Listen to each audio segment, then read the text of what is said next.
There are moments when you lose control. When frustration and anger override common sense, and you say things you probably shouldn't say to people you definitely shouldn't say them to. For Zara Mitchell, that moment came on a rainy Tuesday morning in her Brooklyn coffee shop when a rude customer pushed her past her breaking point, and she responded with a torrent of Sicilian Italian that would have made her nonna proud, and her mother horrified. The problem was, the man she was cursing at, calling everything from an arrogant bastard to a plague on humanity with eloquent fury, turned out to be Lorenzo Vitale, 41 years old, devastatingly handsome, and the head of the Vitale crime family, one of the most powerful and dangerous men in New York. And instead of being offended or angry, Lorenzo had stared at her with dark eyes full of fascination and said 5 words that changed everything. "Speak Italian to me again." What followed was a collision of worlds, a love story built on unexpected chemistry, and the discovery that sometimes the person who drives you crazy is exactly the person you need. But in Lorenzo's world, love came with a price, and Zara would have to decide if she was brave enough to pay it. Zara Mitchell had inherited 3 things from her grandmother: a talent for making perfect espresso, a collection of vintage Italian recipes, and the ability to curse fluently in Sicilian dialect. The first 2 had helped her open Bella Vita, a small coffee shop in Park Slope that had become a neighborhood favorite over the past 2 years. The third had mostly just entertained her friends when she got angry at traffic or burnt something in the kitchen. Until today, when it became the thing that caught the attention of a very dangerous man. The morning had started badly.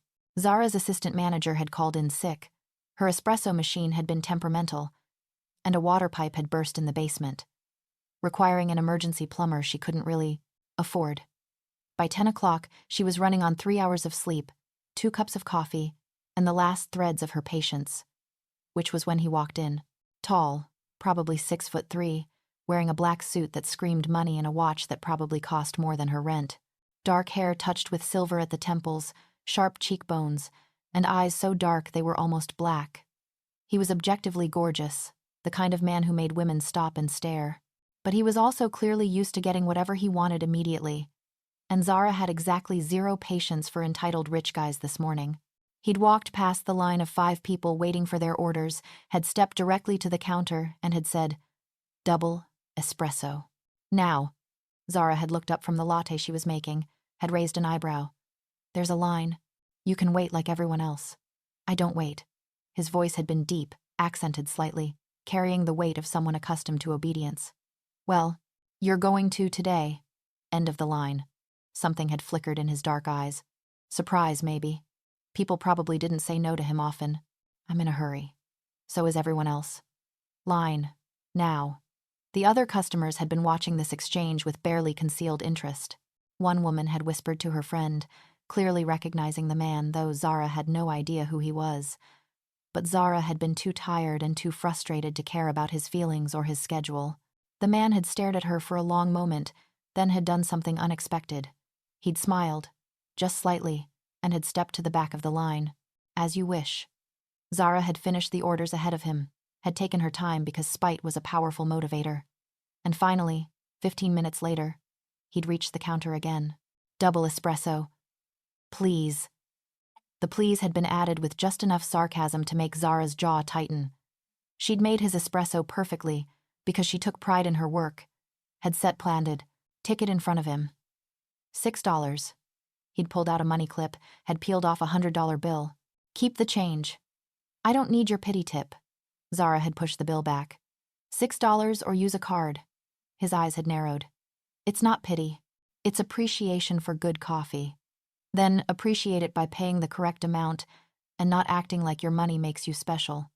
The man had leaned forward slightly, his presence suddenly overwhelming. "You have no idea who I am, do you? Don't know. Don't care. You want the coffee or not?" He'd studied her face for a moment, something calculating in his expression, then had pulled out a credit card. Zara had run it, had handed it back, and had turned to help the next customer. She'd thought that was the end of it. She'd been wrong.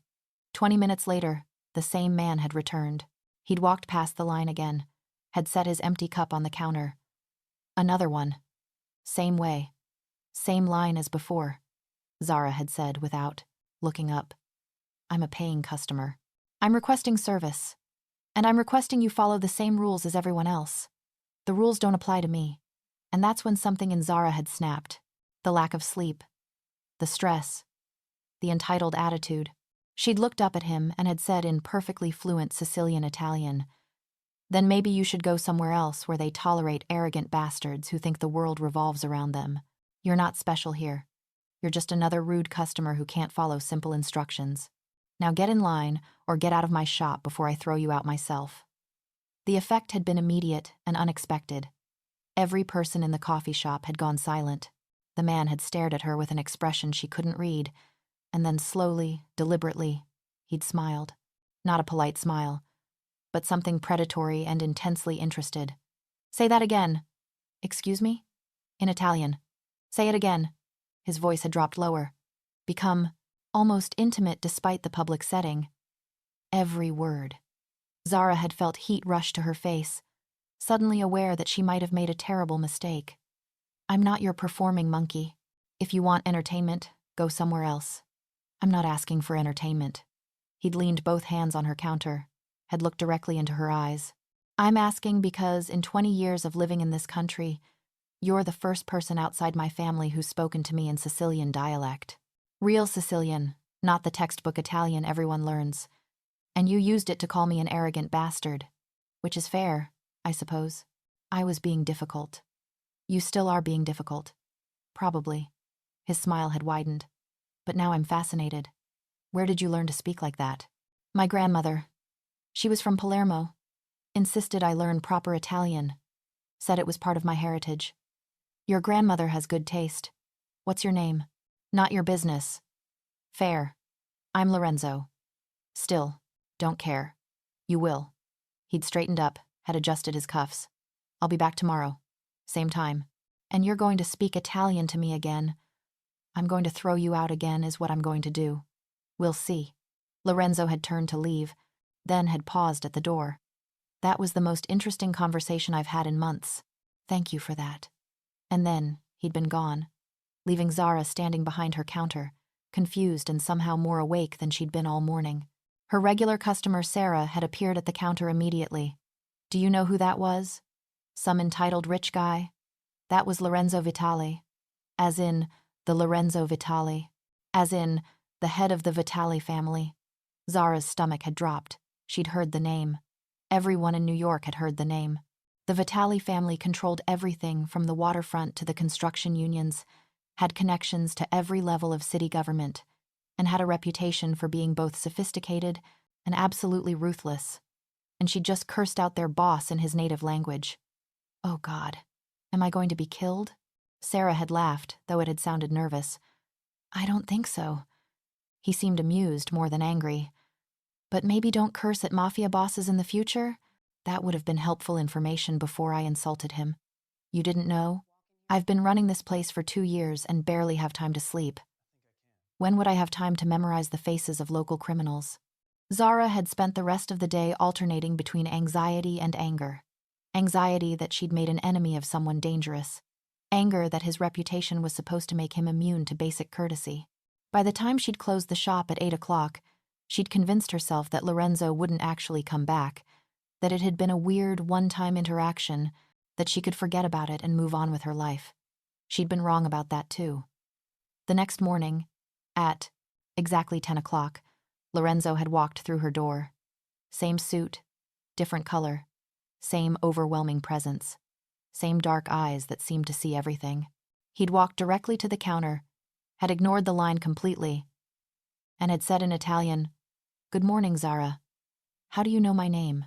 Your name is on the business license. And on the sign outside." He'd gestured to the painted letters on the window that said Bella Vita, proprietor Zara Mitchell. "I did my research." "That's creepy. That's thorough. Double espresso. And this time I'll wait in line if it makes you happy. It would make me happy if you stopped coming to my shop. That's not going to happen. You're the most interesting person I've met in years, and I want to know more about you. I'm not interested in being known by you." "Why not?" Lorenzo had seemed genuinely curious. "Because of my reputation? Or because I annoyed you yesterday?" "Both. Also because I'm not interested in getting involved with criminals." "That's fair." But consider this. I could make your life very difficult if I wanted to. I could have you shut down for code violations, could buy your building and triple your rent, could make sure you never get another business loan in this city. But I haven't done any of that. Do you know why? Zara had felt anger override fear. Because you're not as bad as your reputation suggests. Because I respect you. You stood up to me when nobody does that. You treated me like a regular customer instead of someone to fear. That's rare and valuable, and I don't want to destroy it by being the monster everyone thinks I am. You're still trying to intimidate me. No, I'm trying to be honest about my capabilities, while also being honest about my intentions. I like you, Zara. I like your fire and your backbone and the way you curse in Sicilian. I want to get to know you better. And I think you're curious about me too, even if you won't admit it. He'd been right, damn. Him. Zara had been curious. Curious about why a man with his power would keep coming back to be insulted. Curious about the way he looked at her, like she was a puzzle he wanted to solve. Curious about the accent in his voice and the scars she could see on his knuckles and the way his eyes warmed when she spoke Italian. 1 coffee, she'd heard herself say. I'll make you 1 coffee, you'll drink it here, and then you'll leave and stop disrupting my business. Deal. But I get to ask you questions while I drink it. 3 questions. That's it. I'll take it. Zara had made his espresso, had made herself a cappuccino because she needed the fortification, and had sat across from him at one of her small tables. Ask your questions. Why coffee? Why open a shop? That's 2 questions. They're related. Zara had sighed. My grandmother always said coffee brought people together. It was a ritual, a way to slow down and actually talk to each other. When she died, she left me some money and her espresso machine. I wanted to create something that would make her proud, somewhere that felt like her kitchen, warm and welcoming. So I opened Bella Vita. Beautiful life. Lorenzo had translated. Good name. Question 2. Why are you running this place alone? You're clearly overworked. I had a business partner. She left 6 months ago to move to California. I've been trying to find a replacement but haven't found the right person yet. Question 3. Why did you curse at me specifically? You could have just been rude in English. Because my grandmother always said if you're going to insult someone, do it properly. And Sicilian has the best insults. Plus, I was tired and angry and you were being arrogant. It felt good to let loose in a language you weren't supposed to understand. But I did understand. Every word. Clearly. Which brings me to my question. Why do you care? You're obviously powerful and busy. Why waste time on some random coffee shop? Owner who insulted you? Lorenzo had been quiet for a moment, studying his cup. Do you know what it's like to be feared everywhere you go? To walk into a room and watch people go silent? To see them calculate whether they're in danger or just inconvenienced by your presence? It's isolating. Lonely. Everyone either wants something from me or wants to stay as far away as possible. You're the first person in years who's treated me like a regular person. An annoying regular person, but still, it's refreshing. There had been something vulnerable in his voice that had caught Zara off guard. She'd expected arrogance, maybe charm, but not honesty. I'm sorry you're lonely, but I can't be your entertainment or your rebellion against your life. I have my own problems. I'm not asking you to fix my problems. I'm asking you to let me come here sometimes and pretend I'm normal. Let me drink your coffee and annoy you in peace. Is that so terrible? Zara had thought about it, about the exhaustion of running the shop alone, about the bills piling up, about how she could use someone to talk to even if that someone was supposedly dangerous. You can come, but you have to follow the same rules as everyone else. You wait in line, you pay full price, and you don't threaten my other customers or me. Deal. And you tell me about Sicily. My grandmother died before I could visit, and I've always wanted to go. If you're going to keep showing up, at least make yourself useful by satisfying my curiosity.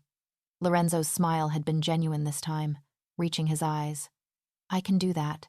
My family is from a small village near Taormina, some of the most beautiful coastline you'll ever see. They'd talked for an hour. About Sicily and Brooklyn, about family and coffee, about the weight of running businesses, whether legal or illegal. And by the time Lorenzo had finally left, Zara had felt something shift. This wasn't what she'd expected. He wasn't what she'd expected. Over the next 2 weeks, Lorenzo had become a regular. He'd come in every morning at 10, had waited in line patiently, had ordered his double espresso, and had sat at the same corner table with a newspaper or his phone. Sometimes they'd talked, quick conversations between customers. Sometimes Zara would practice her Italian, testing phrases her grandmother had taught her, and Lorenzo would correct her pronunciation or teach her new words. Other times he'd just sit quietly, seeming content to exist in the space she'd created. Zara's other regulars had slowly relaxed around him. It helped that Lorenzo was polite to everyone, that he tipped well without being showy about it, that he held the door for people and helped elderly customers with their bags. He'd even intervened once when a drunk guy had harassed a young woman at the counter, his presence alone enough to send the harasser running. The neighborhood had started to accept him as part of the coffee shop's ecosystem. Dangerous, but not immediately threatening.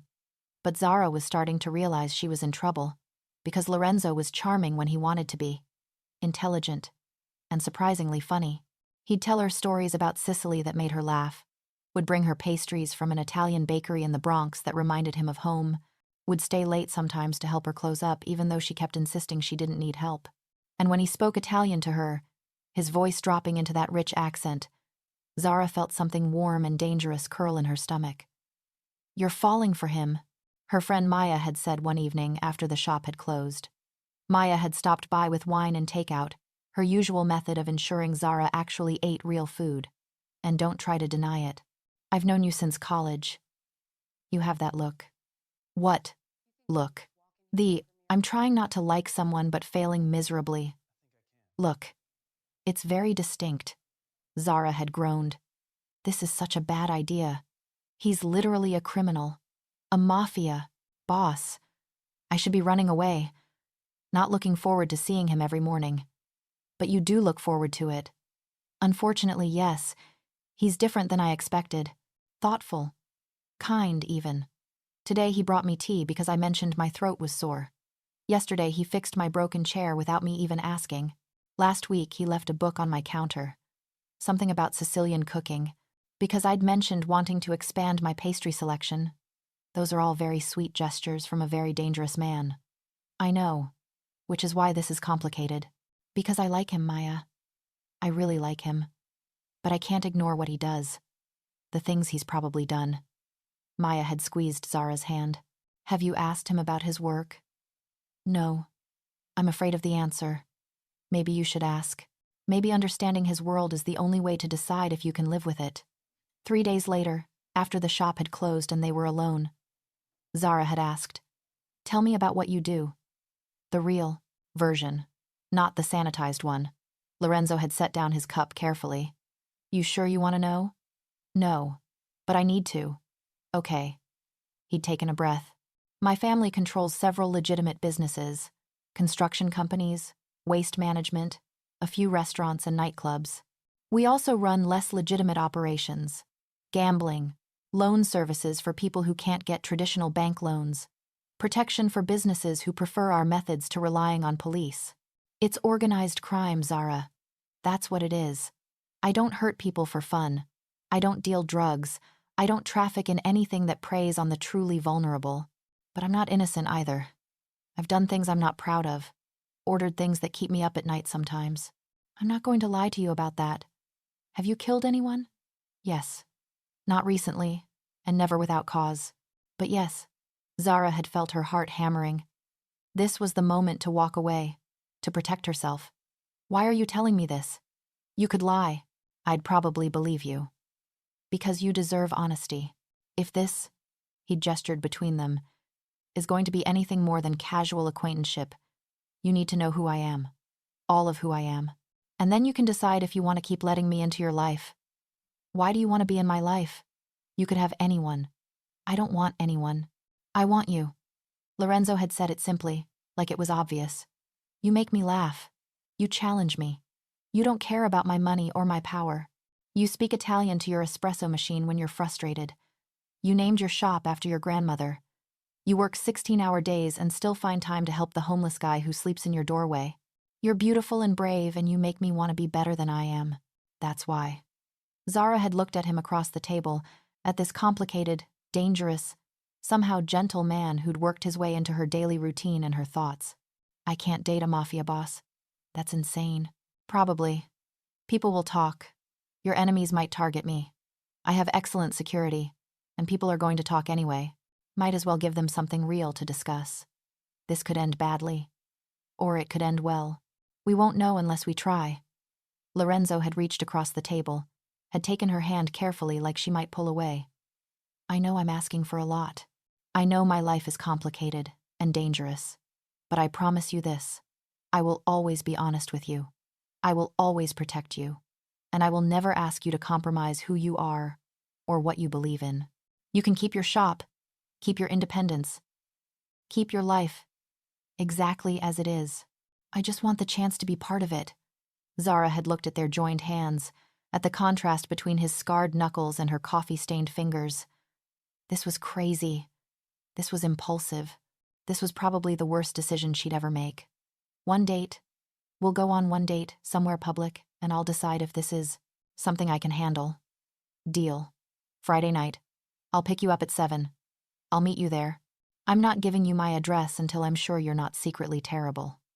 Lorenzo had laughed, genuinely amused. Fair enough. There's a restaurant in Little Italy, very traditional, family-owned, called Lombardi's. Meet me there at 7. That Friday had been one of the longest days of Zara's life. She'd changed outfits 3 times, had redone her hair twice, had almost called the whole thing off at least 5 times.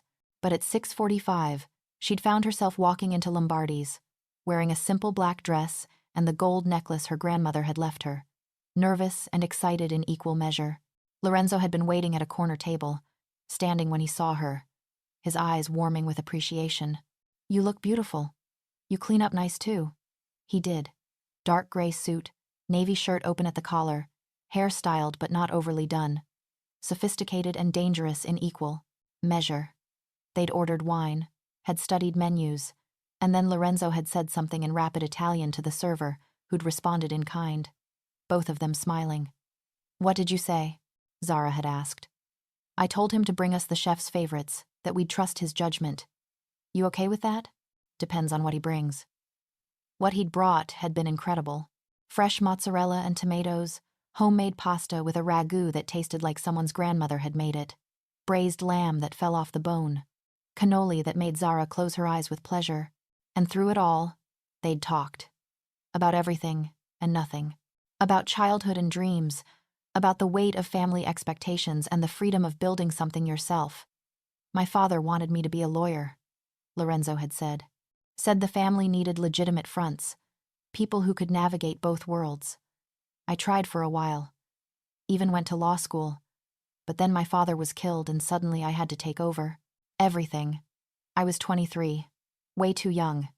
But you do what your family needs. Do you regret it? Sometimes, but mostly no. This life has given me purpose, power, the ability to protect people I care about. And now it's given me you, so I definitely can't regret it. Zara had felt heat rush to her face. Smooth. True. There's a difference. They'd talked until the restaurant had closed, until the servers had started giving them pointed looks. Lorenzo had walked her home despite her protests that she didn't need an escort, had insisted on making sure she got inside safely. At her door, he'd kissed her hand, old-fashioned and somehow intimate. Thank you for taking a chance on me. Thank you for being honest about who you are. Can I see you again? Yes. But I'm still taking this slow. I need time to process everything. Take all the time you need. I'm patient when it matters. Over the next month, they'd fallen into a routine. Coffee every morning, dinner twice a week. Walks through Prospect Park on Sundays. Lorenzo had been true to his word about respecting her pace, never pushing for more than she was ready to give. But the chemistry between them had grown stronger with each passing day, the tension building until Zara had felt like she might explode from want. She'd invited him upstairs for the first time on a rainy Wednesday night after they'd closed the shop together. Do you want to come up? My apartment's nothing special, but I have good wine, and we could talk without the coffee shop ambiance. Lorenzo's eyes had darkened. You sure? No, but I want to anyway. They'd barely made it through the door before they'd been kissing, all the weeks of restraint giving way to desperate need. Lorenzo had kissed her like she was oxygen, his hands tangling in her hair, his body pressing her against the closed door. Zara had responded with equal urgency, had pulled him closer, had let herself want without overthinking for once. Wait, Lorenzo had pulled back, breathing hard. Wait, we need to slow down. Why? Zara had been frustrated, aching. I thought you wanted this. I do. God, I do. But not like this. Not fast and frantic against your door like I can't control myself. He'd cupped her face gently. You deserve better. Deserve slow and thorough and all night. Deserve to be absolutely sure this is what you want. I am sure. Then let me do this right. He'd kissed her softly, tenderly. Let me take you to dinner tomorrow. Somewhere nice. And after, if you still want this, if you invite me back here, then I promise I'll make it worth the wait. Zara had wanted to argue but had recognized the wisdom in what he was saying. Okay. Tomorrow. The next night, Lorenzo had picked her up in a town car, had taken her to a restaurant so exclusive it didn't have a sign, and had spent 3 hours talking and flirting and building anticipation until Zara had been ready to scream with want. And when they'd finally returned to her apartment, when he'd carried her to her bedroom and had made love to her with devastating thoroughness, Zara had understood why waiting had been worth it. He'd been attentive and skilled, learning her body like he studied everything, with focus and determination. He'd whispered in Italian against her skin, telling her she was beautiful, perfect, his. And Zara had given herself over to the feeling, to the pleasure and the connection and the rightness of being with him. Afterwards, lying tangled together in her sheets, Zara had traced the scars on his chest. Tell me about these. Old injuries. Fights, mostly. This one, he'd pointed to a thin line across his ribs. Knife fight when I was 19. This one, a jagged mark on his shoulder. Gunshot when I was 25. This one, he'd touched his left side, happened during a disagreement about territory 3 years ago. Does it hurt? Not anymore. They're just reminders of mistakes I didn't repeat. You could have died. Many times. But I didn't. I'm here with you instead, which is infinitely better than being dead. Zara had kissed the scars, one by one. I'm glad you're here. So am I. Lorenzo had pulled her close. I love you, Zara. I know it's fast. I know we've only been together a month. But I love you. You don't have to say it back. I just needed you to know. Zara had felt her throat tighten with emotion. I love you too. Which scares me because I don't know how to do this. How to love someone whose life is so different from mine. We figure it out together. One day at a time. That's all we can do. They'd fallen asleep like that, wrapped around each other, and Zara had felt safe in a way she'd never felt before. Protected, and wanted, and loved. But safety in Lorenzo's world was always temporary. 2 months into their relationship, reality had intruded in the form of a rival family. Zara had been closing the shop late one night when 3 men had walked in. They'd looked wrong immediately. Too aggressive. Too focused. And when one of them had locked the door behind them, Zara's heart had started hammering with fear. You're Lorenzo Vitali's woman, right? The lead man had asked. He'd been young, maybe late 20s, with cold eyes and a gun visible in his waistband. I don't know what you're talking about. You need to leave. We know you're with him. Everyone knows, which means you're leverage. Zara had reached for her phone, but one of the other men had grabbed her wrist, had twisted it painfully. Don't. Come with us quietly and you won't get hurt. Fight and we'll hurt you and take you anyway. Your choice. Zara had opened her mouth to scream, and the man had clamped his hand over her face. She'd bitten down hard, had tasted blood, and he'd yelped and backhanded her, sending her stumbling into the counter. Stars had exploded across her vision, and she'd felt terror spike through her chest. This was it. This was the danger Lorenzo had warned her about, the price of being with him. And then suddenly the door had crashed open, the lock shattering under force. Lorenzo had appeared with 6 men behind him, all armed, all looking ready for violence. His face had been cold, absolutely empty of the warmth Zara knew. And when he'd seen her bleeding lip and the handprint on her face, something terrible had crossed his expression. You touched her. His voice had been quiet, deadly. You put your hands on what's mine. We were just delivering a message from... I don't care. Lorenzo had pulled out a gun, had pointed it at the man who'd hit Zara. You touched her. Now you pay. Wait! Zara had found her voice. Wait! Lorenzo, don't! Just let them go. I'm okay. You're bleeding. It's nothing. Please, don't do this in front of me. Don't make me watch you kill someone. Lorenzo had looked at her, had seen the fear in her eyes, and had lowered the gun slightly. Get her out of here. Take her to my place. Now. 2 of Lorenzo's men had gently led Zara out of the shop, had driven her to Lorenzo's penthouse in Manhattan. She'd sat in his living room, shaking, trying to process what had almost happened and what was probably happening now. Lorenzo had arrived an hour later, his knuckles bruised and split, his expression still cold. Are they dead? Zara had asked. No, but they'll wish they were. I sent a message to their boss that touching you means war. They won't try again. You're sure? I'm sure. Lorenzo had crossed to her, had knelt in front of the couch. Let me see your face. Zara had let him examine the bruise forming on her cheekbone, had winced when he'd touched it gently. I'm okay. You're not okay. You're hurt and scared because of me, because someone wanted to get to me through you. You warned me this could happen. Knowing it could happen and experiencing it are different. I'm sorry, Zara. I'm so sorry. It's not your fault. It is exactly my fault. My life, my enemies, my decisions put you in danger. And I can't promise it won't happen again. This is who I am. What I am. Zara had taken his battered hands in hers. I'm not leaving you. If that's what you're thinking, if you're about to do some noble thing where you push me away for my own good, don't. I'm choosing this. I'm choosing you, with full knowledge of what that means. Even after tonight, because you came for me, because you protected me, because I love you, and I'm not giving that up just because it's dangerous. Lorenzo had pulled her into his arms, had held her so tight she could barely breathe. You're brave, braver than me. No, just stubborn. He'd taken care of her that night, had drawn her a bath, had tended to her injuries with surprising gentleness, had held her while she slept. And Zara had felt the depth of his love in every careful touch, in the way he watched her like he was afraid she'd disappear. The next morning, Lorenzo had offered her something unexpected. Move in with me. Bring what you want from your apartment, but live here. I can protect you better if you're here. Lorenzo, please. I know it's fast. I know it's a big ask. But after last night, I can't sleep knowing you're across the river in an apartment with minimal security. Here.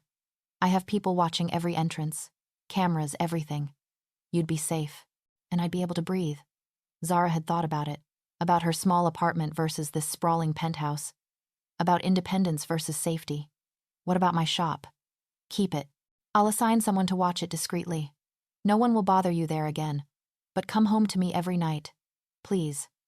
Okay, I'll move in, but I'm keeping my independence. I'm still running my shop my way, and you don't get to dictate my life just because I live here.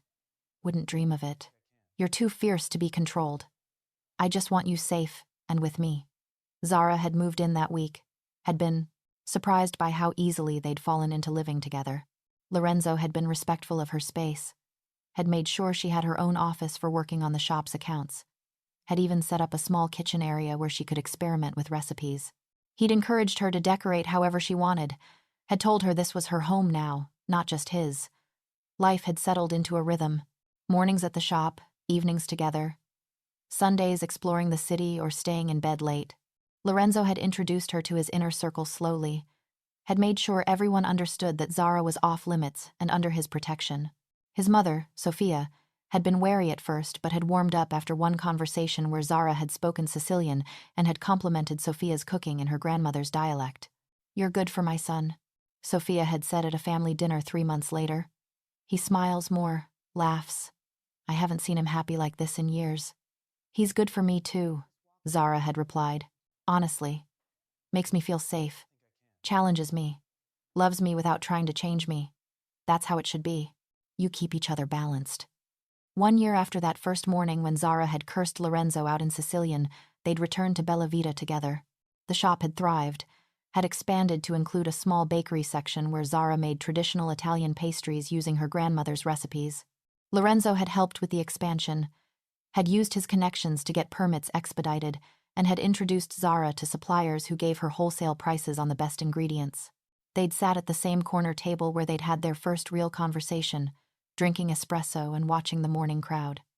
"You know," Lorenzo had said in Italian, "I never thanked you properly for that first day, for cursing me out." "You're welcome?" Zara had replied in the same language, her Sicilian much improved after a year with Lorenzo. "Though most people don't thank the person who insults them. Most people don't mean it when they insult me. You did. You were genuinely angry, and you didn't care who I was or what I could do to you. That was refreshing. Brave. Probably stupid, but mostly brave. Definitely stupid. I could have gotten myself killed. But you didn't. You got yourself a criminal boyfriend instead. Better deal overall." Zara had laughed. "Much better deal. Despite the occasional assassination attempt and general life-threatening danger. There's been no assassination attempts in 3 months. I'm doing better. You're setting the bar very low, you know that?" Lorenzo had reached across the table, had taken her hand. "I love you. Even when you tell me I'm setting the bar low. Especially then, actually. You keep me grounded. I love you too. Even when you order people around and think you rule the world. I do rule the world, or at least this part of it. See, that's exactly what I'm talking about. So arrogant. You like my fog. Arrogance. I tolerate your arrogance. There's a difference." They'd continued their playful bickering in Italian, drawing amused looks from other customers who could hear the tone, if not the words. And Zara had felt contentment settle over her. This life wasn't what she'd planned, wasn't what she'd expected, but it was hers, built with a man who loved her fiercely, who protected her absolutely, who still came to her coffee shop every morning just to see her smile. 6 months later, on a cool spring evening, Lorenzo had proposed, not with a huge production or a public declaration, but privately, just the two of them on the terrace of his penthouse overlooking the city. "Marry me," he'd said simply, holding out a ring that had belonged to his grandmother. "Make this official. Let me give you my name and everything that comes with it. Everything that comes with it includes danger and chaos. Also includes love and loyalty and a man who will spend the rest of his life making subscribe tree. Sure, you're happy. The good outweighs the bad, I think." Zara had looked at the ring, at this man who'd changed her entire world, and had known her answer before he'd finished asking. "Yes. Yes, I'll marry you. But I'm keeping Mitchell as part of my name. Zara Mitchell Vitale. My grandmother's name matters. Then that's what you'll be. Zara Mitchell Vitale. Mine and yours and perfectly us." They'd married 3 months later in a small ceremony that blended both their worlds. Zara's friends from the coffee shop and art school mixed with Lorenzo's family and associates. Sophia had cried through the entire ceremony. Zara's mother had flown in from Florida, had taken one look at Lorenzo, and had whispered to Zara, "He's dangerous." "I know, Mama. But he loves you. I can see it. So I approve, even though this scares me. It scares me too sometimes, but it's worth it." And it was worth it. Even when Lorenzo came home late, smelling like smoke and wouldn't tell her details. Even when she had to learn to live with armed guards following her around. Even when she had to accept that some parts of his life would always be separate from hers. Because those hard moments were balanced by the way he made her coffee every morning, by the way he learned to bake so he could help her test recipes, by the way he spoke Italian to her when they made love, his voice rough with emotion. 2 years into their marriage, Zara was working at the shop when a young woman had walked in looking terrified. She'd had bruises poorly covered with makeup, and she'd kept looking over her shoulder like someone might follow her. Zara had recognized that fear, had seen it in her own face the night she'd been attacked. "Are you okay?" Zara had asked quietly. "I need help. Someone said you knew people who could help, that your husband could make people disappear." Zara had felt her heart clench. This was the moral complexity of Lorenzo's world, the line between protection and violence that she'd learned to navigate. "What do you need?" "My ex won't leave me alone. He's threatened to kill me. Police can't help. Restraining order doesn't work. I'm desperate." Zara had made a decision. "Sit down. I'll make you tea and I'll make a phone call. No promises, but we'll figure something out." She'd called Lorenzo, had explained the situation. Within an hour, 2 of his men had arrived to escort the woman to a safe house Lorenzo maintained for situations exactly like this. Within a day, The ex-boyfriend had been convinced to leave the state permanently, and the woman had been given resources to start over somewhere safe. "Thank you," she'd said to Zara when she'd stopped by the shop a week later. "You saved my life." "Lorenzo saved your life. I just made the introduction." "No. You saw me and chose to help. That's what matters." After she'd left, Lorenzo had arrived for his usual morning coffee. Zara had pulled him aside. "Thank you for helping that woman, for using your power, for something good. You asked me to. I'd do anything for you, including protecting strangers who need help. I know this complicates your life, dealing with problems that aren't yours. Nothing that helps you is a complication. If you want to turn your coffee shop into an underground railroad for people in trouble, I'll support it. As long as you're careful. I will be. I promise." And she was careful. Over the next year, Zara quietly helped several women who came to her shop desperate and afraid. Lorenzo provided protection and resources, never asking for anything in return except that Zara stay safe. They'd found a way to use his power for good, to balance the darkness of his world with light. One morning, 3 years after they'd met, Zara had stood behind her counter watching Lorenzo wait patiently in line. Just like he did every morning. He'd reached the front, had ordered his usual double espresso, and Zara had said in Sicilian, "You're still an arrogant bastard, you. No. Thinking you can just come in here every day and make me fall more in love with you." Lorenzo's eyes had lit up with delight.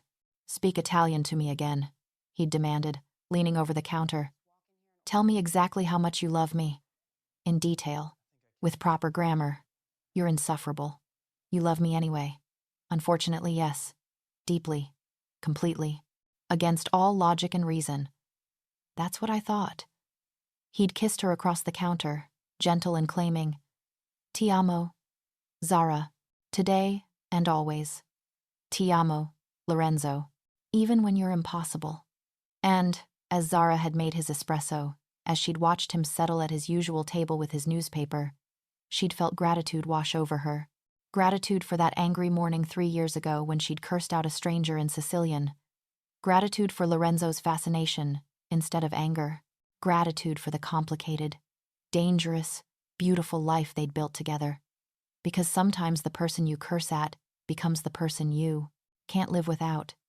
Sometimes anger transforms into love, and sometimes speaking the right words in the right language changes everything. Zara had learned that lesson well, and she wouldn't change a single word she'd said that morning, not even to save herself the trouble, because the trouble had been worth it. Lorenzo had been worth it. Their life together, messy and dangerous and full of love, had been absolutely worth every risk.